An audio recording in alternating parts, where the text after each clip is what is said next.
Hi, this is the Topic 6 assignment, Tech Tools that Transform Teaching and Learning. My name is Marilyn Heath. This is being done for ED 675 at Goucher College in the spring semester of 2015. First, I'd like to give you a little background on myself and my teaching career. I began my teaching career in special education for Baltimore County Public Schools after completing the MAA-PP program at Goucher College in 2008. At that time, it was known as the RTC program. My first teaching assignment was at an intermediate BLS self-contained program at Hawthorne Elementary School. Shortly after that, I became the behavior interventionist at Battle Monument School, and that was in 2011. So I have that pictured here. That's one of Baltimore County's um, public separate day schools for students with severe and profound disabilities. I absolutely loved working there. After becoming a behavior interventionist there for 2 years, I actually moved back into the classroom at that school and taught students that were medically fragile or that had challenging behaviors. And that lasted until 2013. In 2013, I moved with my husband and my daughter to Loudoun County, Virginia, and that is where I teach right now. And I am in a public elementary school. I'm what they call in this county a cross-categorical special educator, which pretty much means I'm an inclusive special educator. I deliver my special education services in the inclusive setting, and it's been very enjoyable. I absolutely love it, and we are expecting our second child in May, so this is kind of my last assignment before I have a new arrival in my home. But anyways, the tech tool that I have chosen to highlight for this assignment is the Socrative tool. And the Socrative tool is an assessment tool that allows teachers to see real-time results as students answer the teacher-created quizzes or short questions. You can see on this page there's a space race and there's also an exit ticket. Those are the four choices that a teacher can choose to create assessments and have their students answer on their device or on their computer. So the tutorial for this tool will start with the website for Socrative can be found at www.socrative.com. And when this is the home page when you get to that website, and you can see there's an option right here to create a free account. You also have an option to watch an overview. It's about 2.5 minutes long. That just gives you a very brief overview of what the program can do, what the assessment tool can do. Up here you can see the buttons for student login and teacher login. So when your students log into their device, obviously they're going to go to student login. And they will have a very different looking screen than what the teacher has when they log in.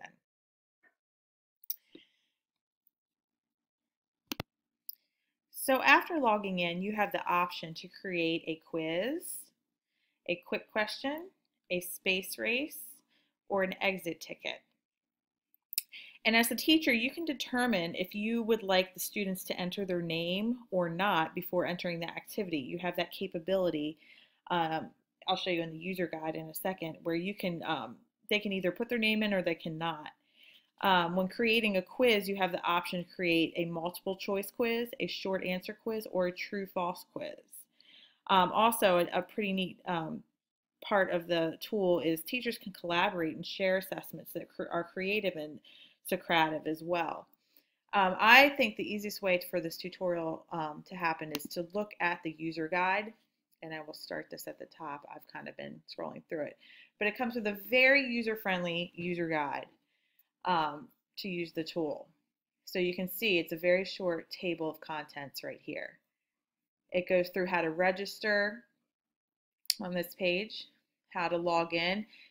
This is what the teacher login looks like. This is what the student login looks like. Then you have what they call as the dashboard, and that was this page that I showed you here. And this allows you to choose the type of assessment you would like your students to complete. And I'm not going to go through every single page of this. I'm just going to highlight kind of the major ones. So you can manage your quizzes on the dashboard, and this is where you can import a quiz that another teacher has created. You can look at your reports for your results. You can look at your quizzes that you have created, and within this box right here is where you can go and adjust your settings for the different quizzes that you've created. Or you can create a new quiz right here. When students log in, this is an example of what they will see. So they see an icon right here that tells them to wait, and then they will either be prompted to enter their name or not, depending on how you have structured your assessment. And then they will begin the activity.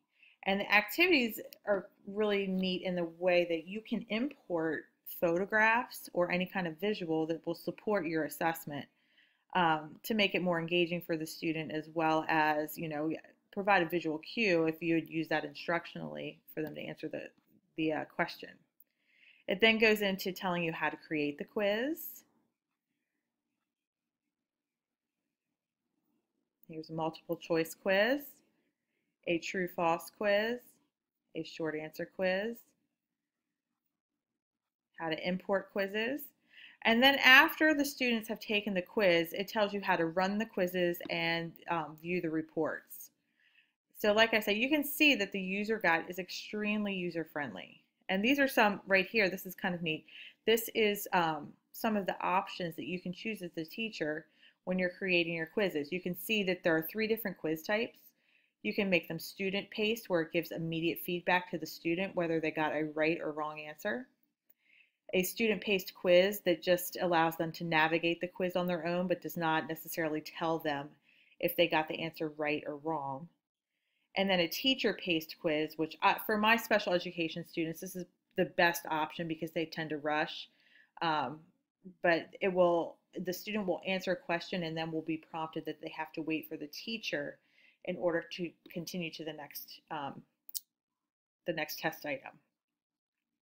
And these were some of the optional additional settings that I had mentioned before, where you can disable their student name so that the responses are anonymous.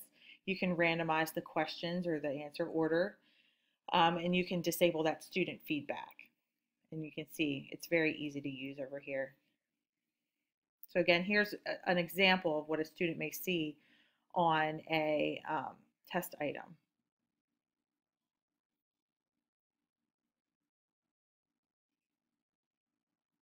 And this is an example of what the teacher would see as the results come in instantly. So you can see it's very visually engaging.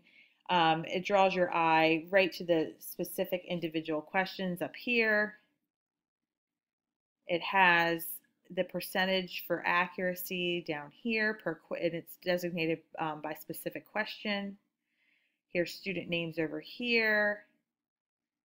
So it gives you quite a bit of information on this nice little graph here.